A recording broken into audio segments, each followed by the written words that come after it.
everybody, and welcome to At Home with the Moons. We are in the old kitchen, sitting on the sink. Not many people can say that. And we are about to delve into the deepest part of history, and I just cannot wait. Yes, we're going to uncover little by little our beautiful home, and it's going to be that real exciting journey, because we don't know what's behind these plasterboard walls. We do know, obviously, there's some beautiful stonework, but what else are we going to find? Hopefully, we'll be able to reveal some secrets along the way. Yep, so today's the day, the big day. This has been a long time coming because we've wanted to do this for a long time, but it's just really, we're kind of stripping back what's perfectly acceptable and very nice. So we're about to take the walls off of our living room. So this is our living space. We actually don't use it at the moment, which is one of the reasons why we're doing it now. So the summer months, this room's not very often used because it has a big fireplace in it and it keeps us nice and warm and snug in winter.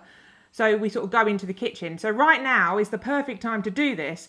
There is a little bit of, trepidation, a bit of worry because bit of jeopardy. Yeah, we're going to take off perfectly good walls. They're painted and we quite like this room as it is to see what's behind. But we have really wanted to do this for a long time. And it's going to be fun. And I really like... I'm just going to watch. Yeah, I love all the old stonework. I like the beams and I like it as it was. And we're going to have to strike a real fine balance between being practical, what is in this modern day. So we do have electrics we're going to have to deal with, and then the aesthetics. So a lot of that old stonework and the brickwork does have that lime mortar. Some of you asked how it was all held together, and it was with a lime mortar mix, which is perfectly natural and allows this beautiful stone to breathe. So we're going to have to do a bit of, after the stripping back, a bit of an assessment, and then obviously stabilise it because it is very crumbly. And as we walk down into the cave, you might have seen the brickwork with that beautiful lime mortar.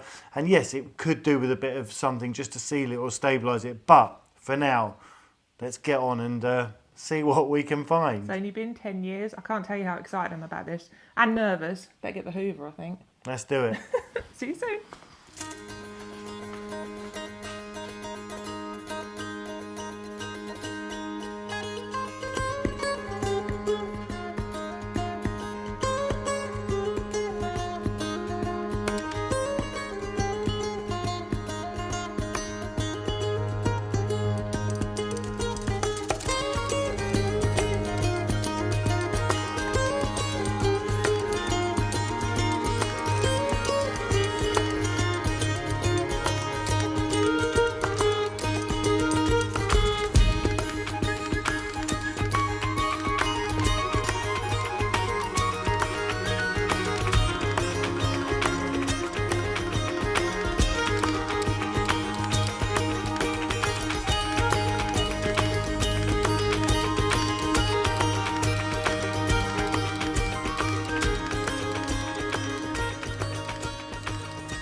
There's no going back now. This is the first stage.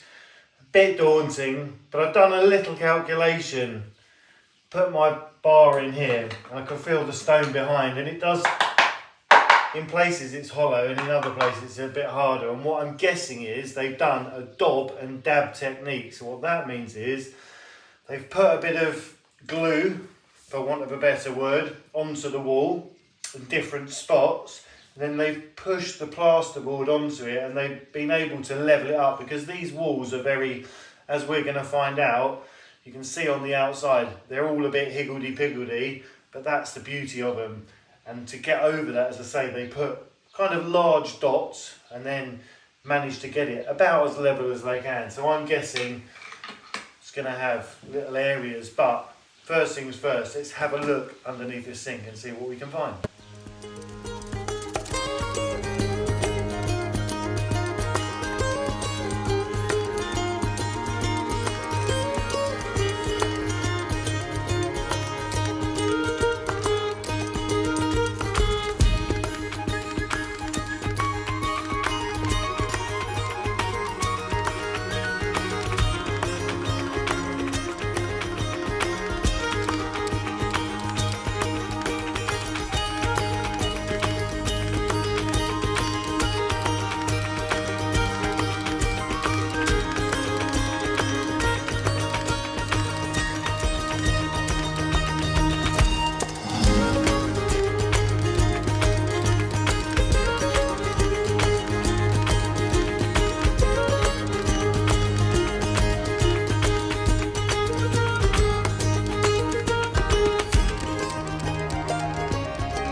we've done our first bit of uncovering and we found what we thought we suspected would be there, which is the waste system. But there is something really strange, and there's this piece of plastic pipe, and as we know it, plastic pipe was manufactured from about 1935. So this is pre the Second World War, but that all ties in nicely with the beautiful bread oven and all the changes that went on in the old farmhouse, because there was a massive cultural shift after the First World War in France, and there was that real need, that kind of identity crisis where they all pulled together and lots of things were invented, which we're going to talk a lot about in the future. But this is just one of them. So it could be that this was just an addition from a broken pipe. Now what we've got to do is get on and expose around the outside. But you might be able to see there's this piece of rendering. And I think what they've done, I was just saying to Jenny, is that they've actually rendered the stonework as a bit of a splashback so that it didn't go straight onto the stones behind. So what I'm thinking is the surrounding area is rendered, and then just to the side of that we're going to get to the beautiful stones. As we spoke about earlier with the more modern building technique, where they've used the dob and dab, or they've put the bonding on and put the plasterboard on, you can hear it's quite hollow. And here, it gets firmer as it goes round. So that really backs up my theory that beneath here is a piece of rendering or some cement work to protect the stones from any water splash. And then as we move back, I think from here where the joint is, we're going to see that lovely stone. So first things first, and as we go, we don't need to be ripping everything apart because we still have to live here. So it's going to be very, very sympathetic as we move on. And as we go, we'll keep a clean, tidy ship, and yeah, we'll keep it all good. So let's just have a look what we can find.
So no one said it would be easy, but I'm really looking forward to the challenge, and I'm enjoying just uncovering what is the beautiful original stonework. But one of the most fascinating things is we've got layers of history. We have the old-fashioned raw plug, which was a piece of wooden dowel driven in to the stonework so they could put a fixing in. We have later date, we have the plastic raw plugs. But more importantly, we've got the evidence of the times gone by. So it starts with the stonework and with this lime mix. And then on top of here, you can see at one time they thought, we really want to make the stone walls nice and flat. So they've made, it's a lime plaster. It's very, very fragile. It would have provided a nice even surface. It wasn't perfectly flat. And by any stretch of the imagination, it wasn't anywhere near as close to being as straight as the plasterboard, which you can see on top.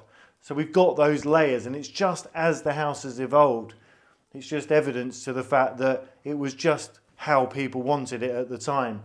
And at one time or another, not so long ago, the previous owner or whoever, fairly recently, as I said, did that technique and put the plasterboard on top. What we're doing is we're going back to the beginning, and I can't wait to get it all off.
Doesn't it look amazing? I cannot believe it. It is so incredible. And the old stone that's here, that's exposed, oh, it's just fantastic. I got so excited, I managed to spill my drink on myself and I've had to change my clothes. But yeah, what an amazing thing. Oh, I'm loving this. Now the next bit, and this is only the very first few little steps on our journey together, is above the window. We think, as we saw from the outside in an earlier video, that there's something, and we don't know what's there, but we're going to expose it. So without further ado, Nick's going to do all the work and I'm going to film. let's get on with it. Yay!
So here we are in our living area, which now resembles slightly different to how it looked this morning, but it is just amazing. And the history that is unveiling itself is just... I think we should do some stills of the children's faces as they walk through the room, because they're wondering what Mummy and Daddy are up to. But what we're doing is we're exposing our beautiful home along with you guys. Well, no, we're not. We're exposing someone else's home. That's the bit that amazes me. This was someone else's home. What we're seeing now was something that someone, however many years ago, and a couple of people have asked about the age of the house. We don't actually know. That's the truth. And we can't find out because there aren't records that go... We've found a map from, I think it was 1770, which is a whole nother story about down in the woods and the stones that have been found. But the actual property as a dwelling isn't shown until 1890 on a map. So, but it was part of an estate house. So who knows how old the house is? But what we do know is this was the original house behind here, and it is just mind-blowing. This is our house. This was someone else's, the other bit, and then it goes back even further. But that's going to be for another episode, because I think what we're going to do, we're going to go we're going to go over to the estate house at one time or another and see if we can deem a little bit of history from our neighbours, and then we'll also go to Limoges, because I did go to the Marie up the road and try and dig a little bit of history, but they said I needed to go further to the prefecture, which is the main hub. So hopefully we might be able to expose a bit more and get a bit more detail about dates and times. Yep, but exposed today, I believe, because I believe in these sorts of things, we have an ancient treasure box just up there. Probably isn't, it's probably just a vent, but for me, I'm thinking of all the things they could have put in there, and I'm so excited, it is ridiculous. Yes. So, for me, it's just one of those things. And on a practical note, I'd like to just talk about the wires you might see dangling from the ceiling. Boring. Who They wants are. to talk about wires when you've got treasure boxes? But some of you need to know the other side of it, and we don't need loads of plugs because there are about 8 different plug sections here. So we're going to strip it all back, but we've got a really ingenious idea we came up with while we were doing it, and it's going to give it that little modern-esque tweak, whatever that is, and I think it's going to look fantastic. So, but that's a long way down the road. We've got so much more discovering to be getting on with. Yeah, we've got lots of walls to be taken down, and more to find and share with you guys. So yeah, I'll have to gather up the helpers, I think. It's just been it's been such a lovely thing, and we're so thrilled to be sharing these videos with you, and yeah, you being part of it. So I think it's time to go and have a wash, and we're going to feed the horses and say night. So if anyone doesn't know, the horses are at A Life with the Moons, and they are our charity, Legacy of Legends, that we run. So if you're interested in animals, life outside of the farmhouse, head over to Life with the Moons. But if not, here we are. Here. We'll see you we'll see you Sunday for more history on the house, and then we'll try and do a midweek more of this. But yeah, I think it's time to kind of more restoration, not renovation. We're on a different path, and I think it's going to be fantastic. So please subscribe, please like, and click that notification button, and then you won't miss us. Yeah, so there you go. You've been told. So anyway, See you next we're going to time. go and tell his dad, can't you? See you soon. Bye. Bye.